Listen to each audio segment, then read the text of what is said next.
take a chance. I didn't take any time to organize these or separate them at all before I started because the baby's asleep. And I feel like I have very limited time while the baby is asleep to talk about the books that I have.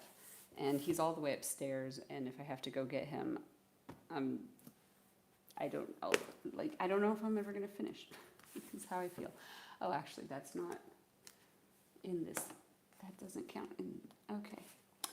I have this whole stack of books here, and I have another whole stack of books over there. And I'm almost wondering if I should just,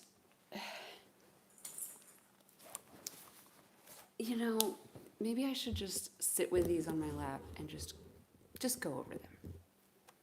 Just literally hold it up and talk about it. I've already talked about this book, actually. And, there's that other, okay. So, why do I have all of these books? Why did I make this enormous stack of books?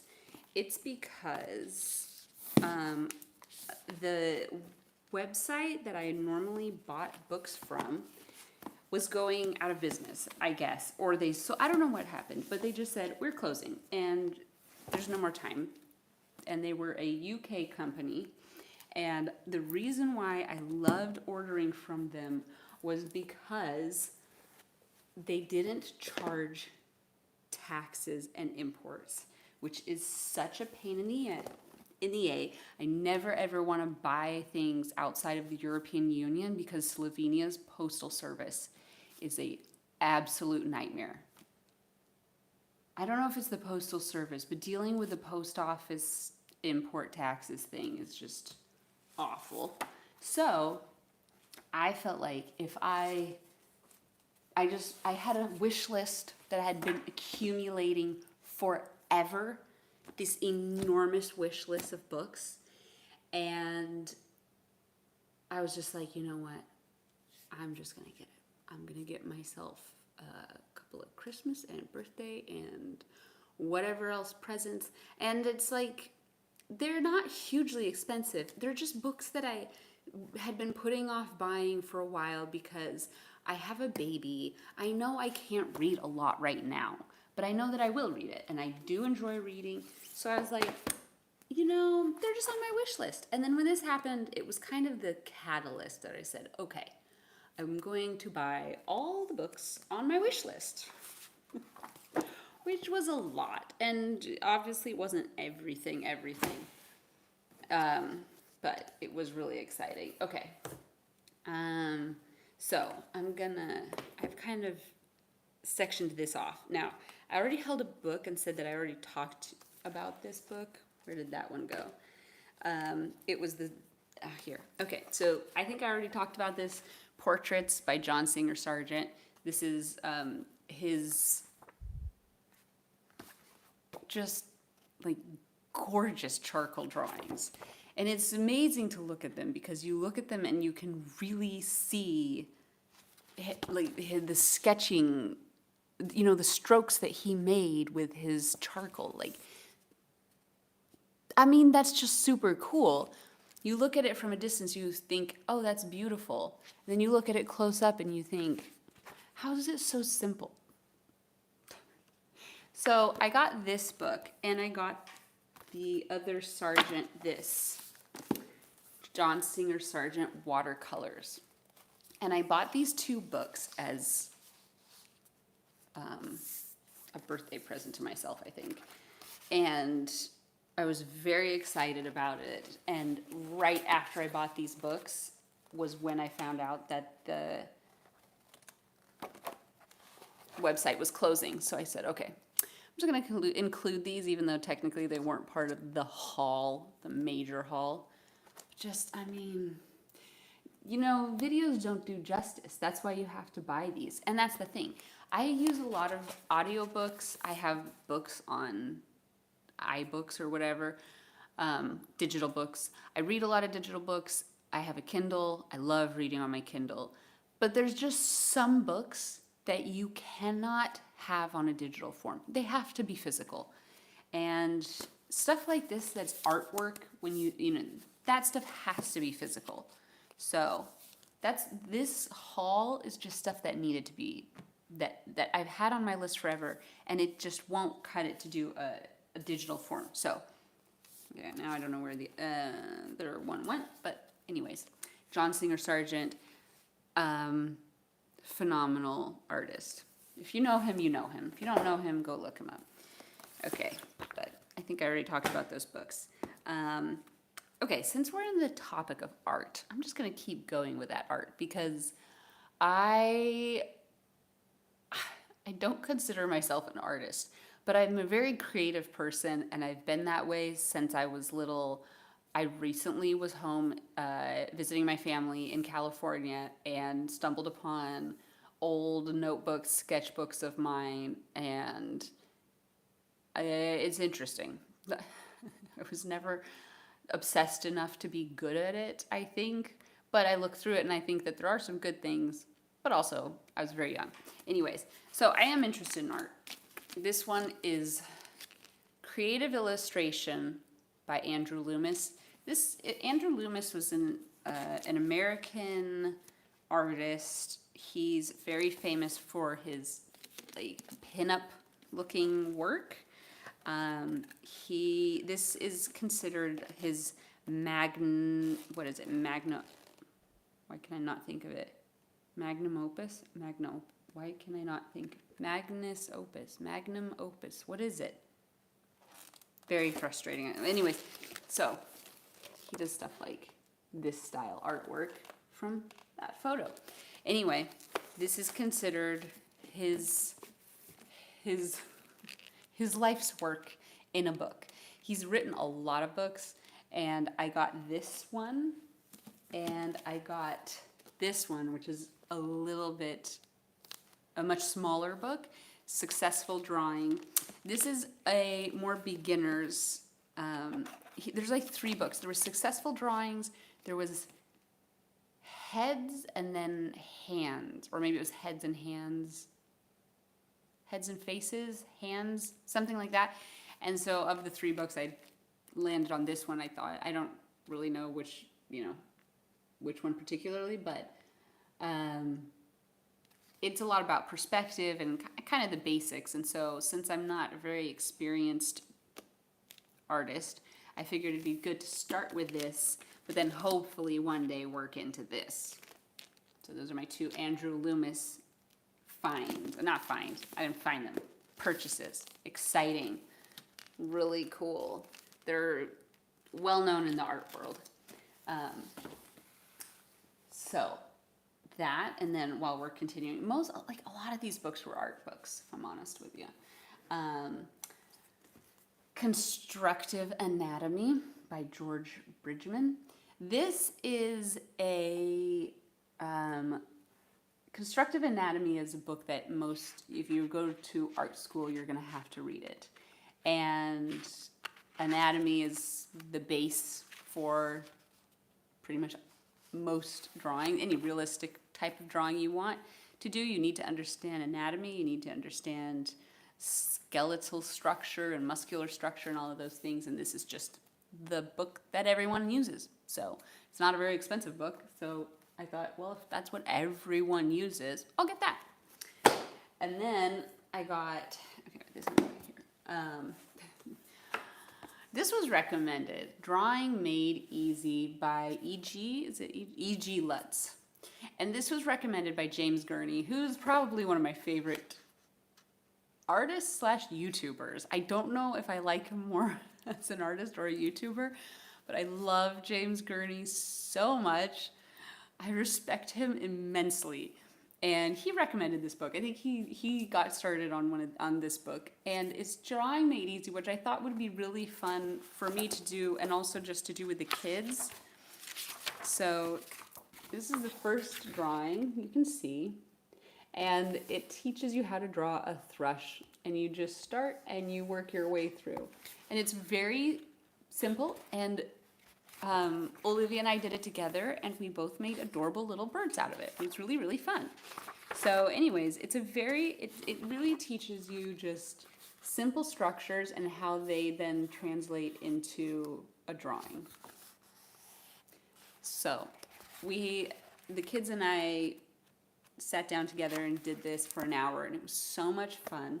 So that was the whole point of getting a book like that. And then another how to draw animals, also recommended by James Gurney. And this just goes through, a lot. The typical animals that you think of, they're all in here. So sleepy. I got so tired. Man, I got up early today, like way too early. And, oh man. Anyways, miscellaneous small animals. You got it there. But then it breaks it down into, like, in the beginning. Let's see where it breaks it down. I was looking. Where did it go? Sort of thing. Like this. It just starts you out on a simple how to draw a greyhound. So anyway, that's just another how to draw animals, which, again, it's kind of, these are books that were recommended by artists, and I just thought would be really fun. I would have a good time. The kids would have a good time with them. And they're books you have to have a physical form.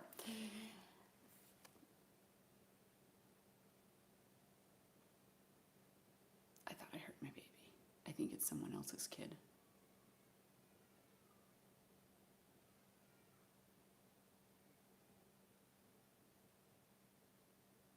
I think that's somebody else's kid. Oh my gosh. The Practice and Science of Drawing by Harold Speed. This is another one. If you go to art school, you will have to read this.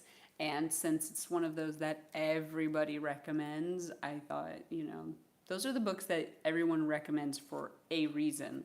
I found this, I'm just barely, this is the first book I started reading, actually, of all this, the slew of books that I bought. And it is so interesting. I'm trying to find the one the photo that I thought, or drawing, illustration, that I thought was most fascinating that I never ever thought about. And one of the things that it here describes is that if we were to actually draw initially in the beginning how we see things, this is what we would draw like.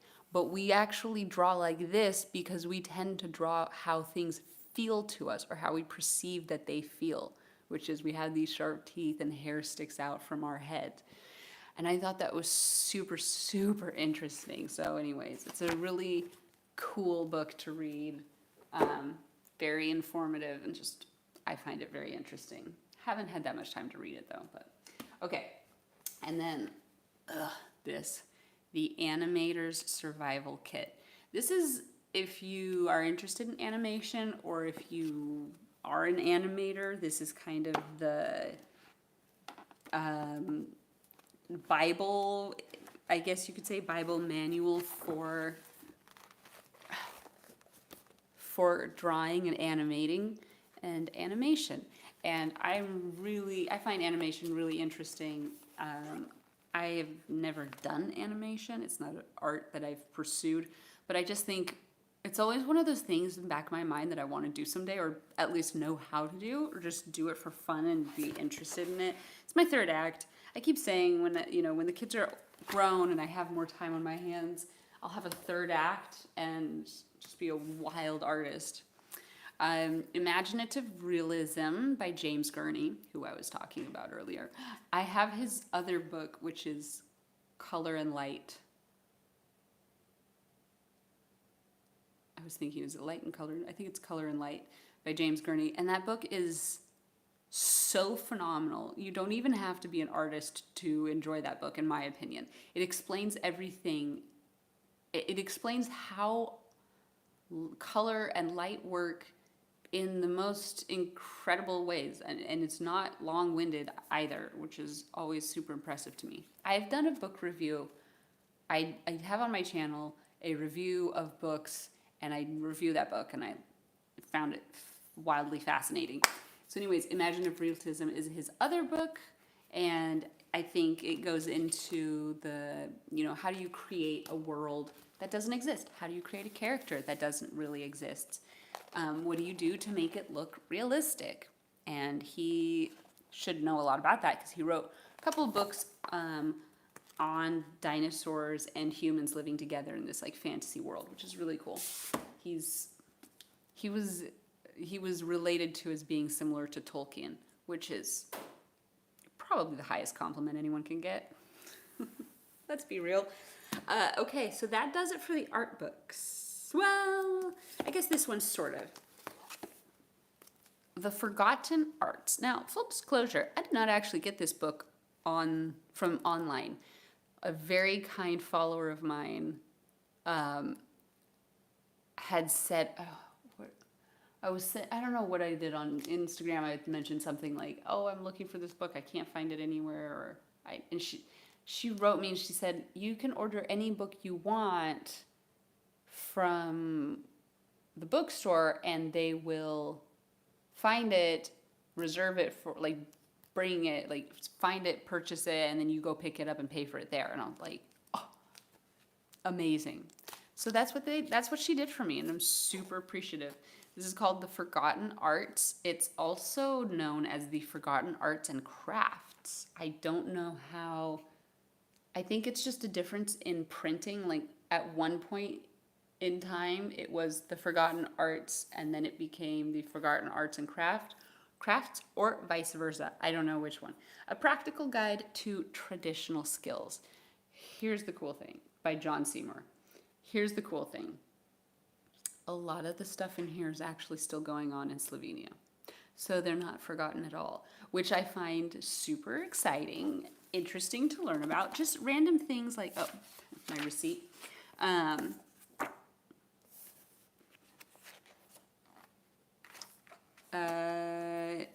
So there's things like the one thing in particular which I was really intrigued by was the making of coal.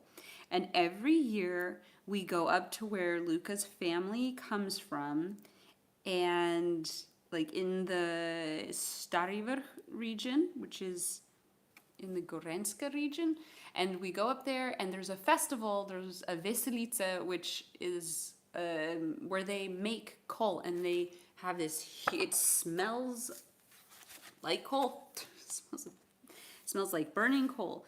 And anyway, I thought it was very interesting, and it's one of the first things I noted in this book. And I thought, oh my gosh, this book is talking about old forgotten things, and there's all of that. Plus there's things like the rakes and all the little basket things that you find in Slovenia so easily. Is this it? Yeah, charcoal burning. Look, charcoal burning. Do you see this right here, this picture? This is what it looks like. It looks like a mound of dirt that's smoking from little spots. So anyway, I'm really excited about this book because I think we shouldn't just forget about things that, I don't know, the way people lived, the way they made things. There was more care put into it, and nothing was wasted, and everything had a personal touch to it. I just really like that. Everything now is, comes out of a mold, or it's so shiny, and they look all exactly the same. As I sit here in my IKEA house, like my house is furnished almost entirely from IKEA. What am I gonna do? There's not thrift stores here in Slovenia. Thrifting is a big thing in America, and I'm slightly jealous of my friends who get to go thrifting all the time or buy secondhand things, because Slovenia's secondhand stuff is all things that came out of socialism, and they're not nice. Like, sorry, they're not, there's no craftsmanship to it, which is sad. Anyway, okay, moving on from, actually, this is also an art book. This is just a different kind of art book. This is called Imagine a Forest. This is a really beautiful book.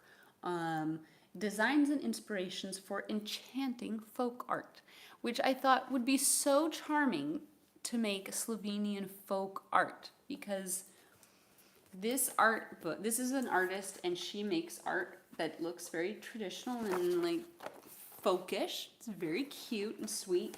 And her family is Russian. And there was a little picture in here somewhere of men and women. And I thought this would look really cute if instead of being Russian, it looked Slovenian. Because Slovenia has its own traditional wear, traditional, not costumes, but they're, what do you call it? Traditional clothing? Traditional wear? Okay, these are fairy tale creatures. That's not what I'm looking for. I'm looking for people and homes. There we go. Okay, this. Look. How sweet and adorable is that? Just beautiful. And then you have this. Very lovely. Very close to Slovenian style traditional wear. So anyway, I just thought this was one of those coffee table books where I just wanted something lovely to look at. Not a lot of reading, not a lot of, I don't know, not something that's going to, I don't know, weigh on my mind or be a lot. Just wanted something beautiful to look at. Sometimes that's what books are. And now, these were the... These were the, what's it called? Impulse buys, the impulse purchase. These are sticker books. I just find it funny to think of a grown-ass adult buying sticker books. But they're so cool. This is what, Bibliophilia, the antiquarian sticker book. Bibliophilia, and it's just super fun, cool stuff inside. It's like walking through an antique store, but it's stickers. I mean, there's some really cool things in here, and they have the alphabet on certain pages, and some of it is just weird, like, but then again, I mean, look at this. This is some weird fairy thing coming out of a walnut. If you have ever looked into Victorian art, you'll know Victorian art is very weird. It's just bizarre. It's strange. And amongst the strangeness, there is some really gorgeous botanical art. I love the botanical art. So, look at this lady with this enormous head wig thing.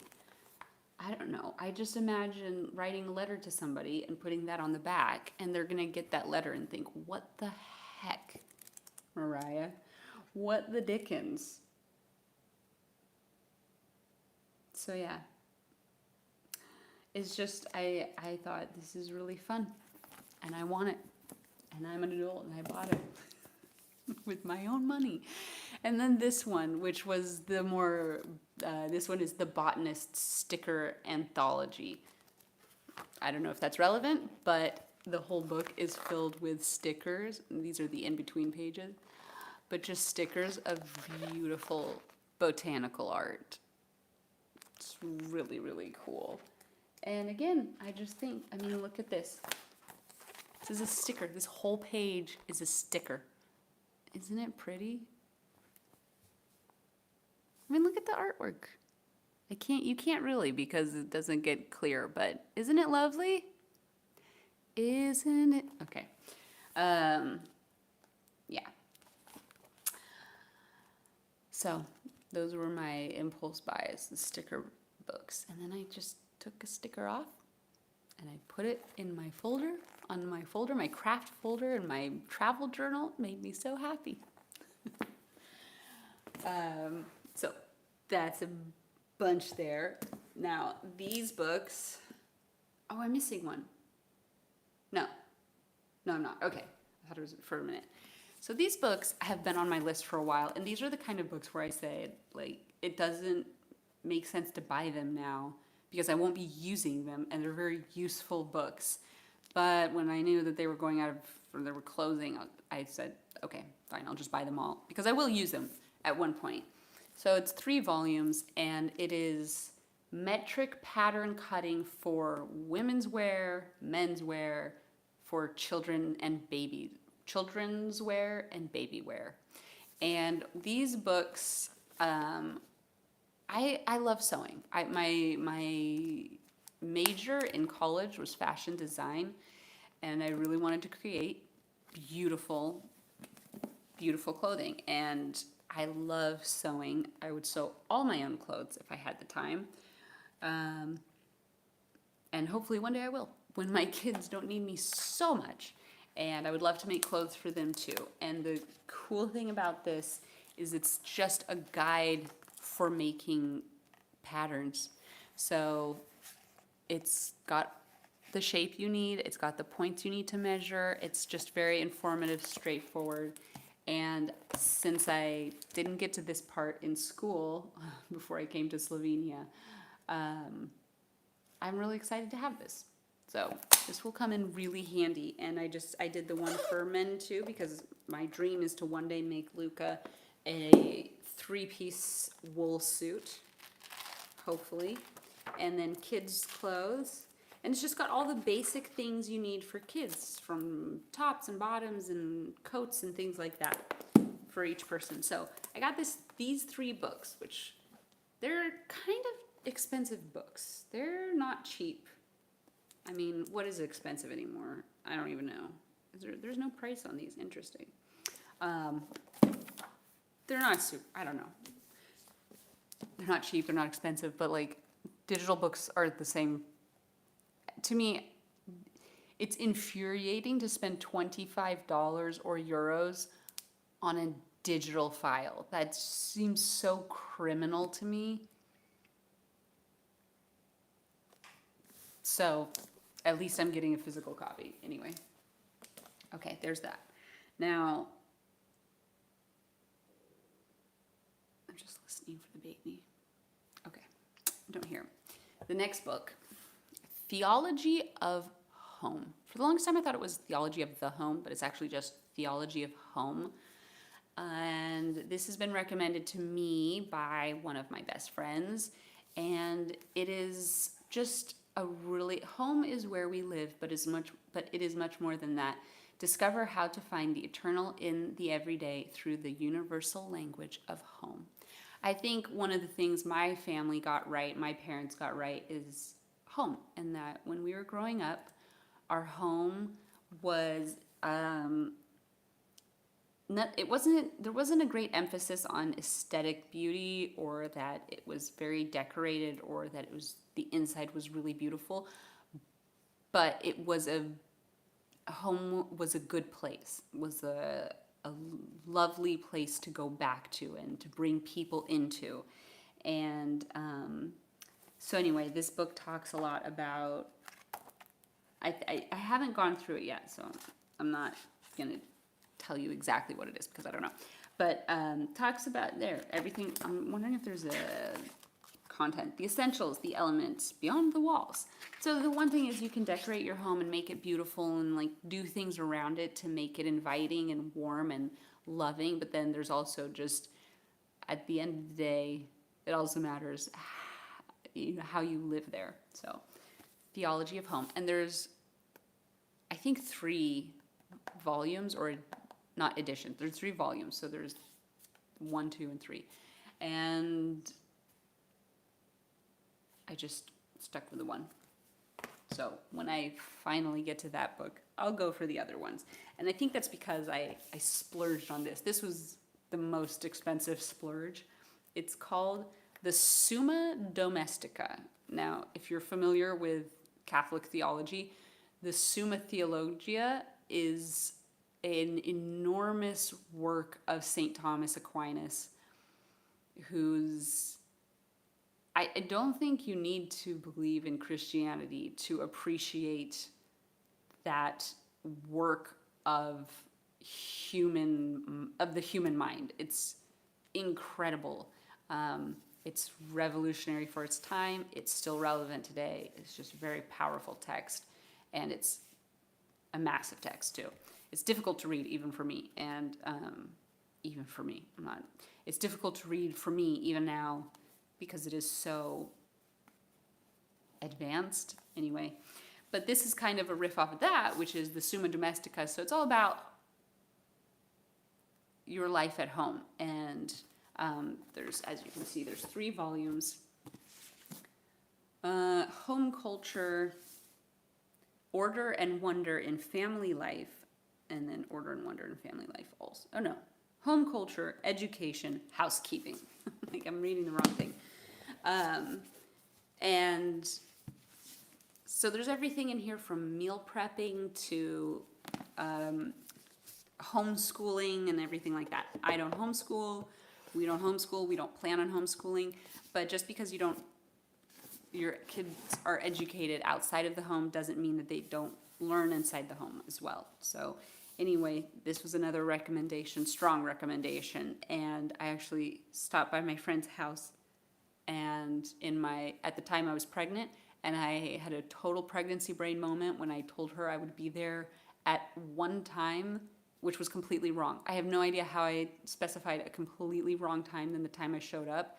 But thank goodness she had a keypad to unlock her house that I could get in. And while I waited for her, I picked up this and I read it. And I thought, okay, that's worth having. So that's my score of books for myself. Well, some of those are for the kids too. And then this was the little stack I got for the kids. Now, Olivia's at an age where she's reading, and she's reading a lot, and she loves to read. And she's going through a lot of books in Slovene. And I want her to be able to read books in English too.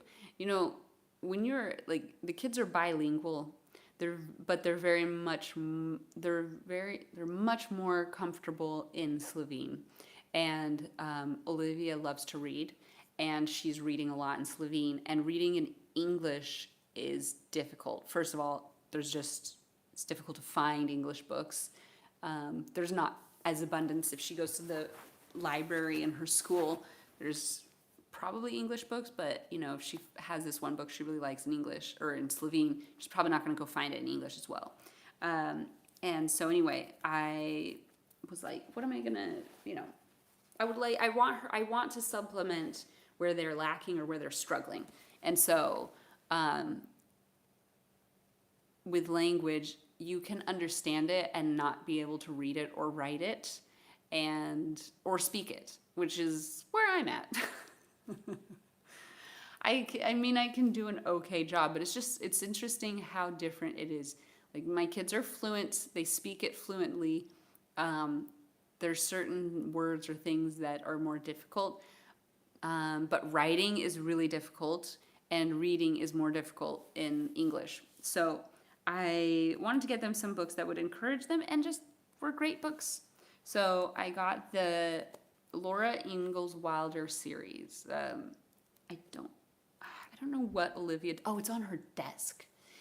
I got the whole series, so it's 7 books. It's like 5 to 7 books. It starts with The Little House in the Big Woods, and if you're not familiar with it, they're so good. If you want to know, they tried to cancel these books because I'm assuming, I didn't even read into why. I don't care. I'm assuming it's because there's content in it regarding Native Americans that is probably, to today's standards, insensitive to some degree. I don't have that in my memory whatsoever, but it's almost... Anyways, I'm not going to say any more about that. The point is, it's pioneering American heritage culture, and it's so beautiful. I could barely read this to my kids without sobbing because I missed my own culture so much by reading this. There was just something very precious and sweet about it. And so it's, the book, this is about, it starts out, Little House in the Big Woods. They're in the woods of Wisconsin, and they go from here and they travel from one place to another in America by wagon, and it describes their life and how they make things. And there's the song Yankee Doodle, and in the song Yankee Doodle there's a line that says as thick as hasty pudding, and I never knew what hasty pudding was until I started reading this again, and I thought, oh, that's what hasty pudding is. So anyway, it describes just small stories from American settlers. And it's really sweet, and it's really charming, and it's really just wonderful. It's so wonderful. Yeah, makes me miss America. So anyways, Olivia started reading this on her own, and the problem with it is that there's a lot of little terminology things in it that she doesn't know. And I know what they are. I don't know how I know that. They're just, I don't know how I know, but I do. I'm trying to think of an example. Maybe the hasty pudding is a good enough example, but the butter, when she's churning butter. A churn dash or a churn cover, or the mold for the butter. There's just little, the little wooden butter mold. There's just little things like that Olivia found difficult because she didn't understand it while she was reading it. So I started reading it to her and explaining what those little terms, those little things were. Then I got The Borrowers. The Borrowers is, if you've seen the Ghibli studio movie Arrietty, that was based off of this book. And the movie is so beautiful and so good and so wonderful. And if you haven't watched it, I really recommend it. Not only is it just artistically beautiful movie to watch, but the story is wonderful. And the score, the music in it is also just makes it really pleasant to watch. Arrietty is the movie, The Borrowers is the book. So I thought because Olivia's familiar with the movie, then maybe she would have an easier time reading the book. That's my hope. And then I got her the Mandy collection, the first volume. So when I was a kid, when I was Olivia's age, I was obsessed with these books. They're little mystery novels. They were little skinny mystery novels. They're the first books I remember being obsessed with. And I would sit there on the couch reading for hours. And I can remember my mom saying, Mariah, get off the couch and go outside. And I would just sneak the book under my shirt and walk outside. And in some cases, I would go sit in the car and then continue reading. Or I would hide behind a tree to continue reading because I didn't care. I was so into the story. And I can still remember going to the little bookstore to pick up the next volume. And I think there's something like 30 books or whatever.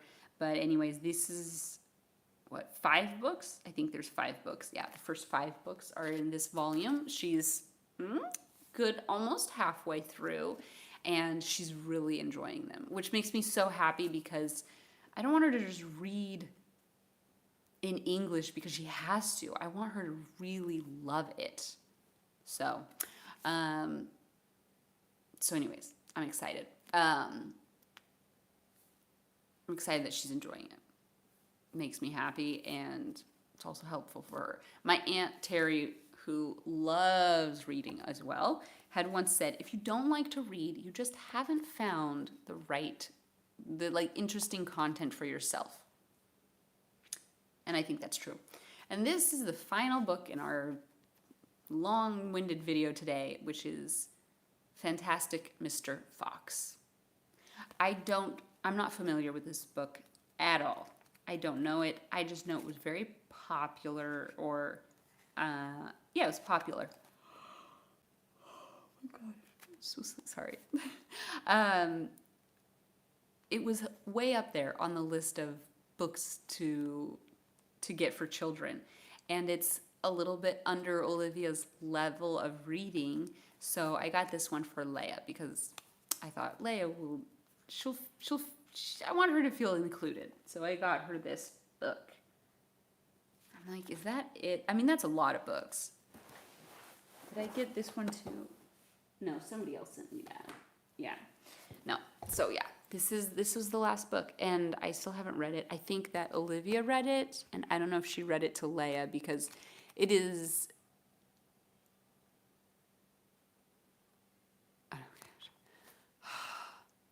You know, like the baby's all the way upstairs, but the door's wide open, so I should hear him as soon as he makes a peep. As soon as I hear a kid outside making a noise, I feel almost sick to my stomach. Like, I've lost my baby's screaming for me and I'm not there. Anyway, that's the last book. That's it. Those are my books. Those are all the books that I got.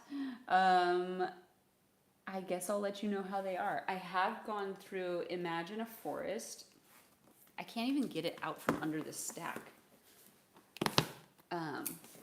This one, Imagine a Forest, I did just look through it bit by bit, and you know, there's small text that's very readable. So I went through this book already and I loved it, and I'm so happy I got this book.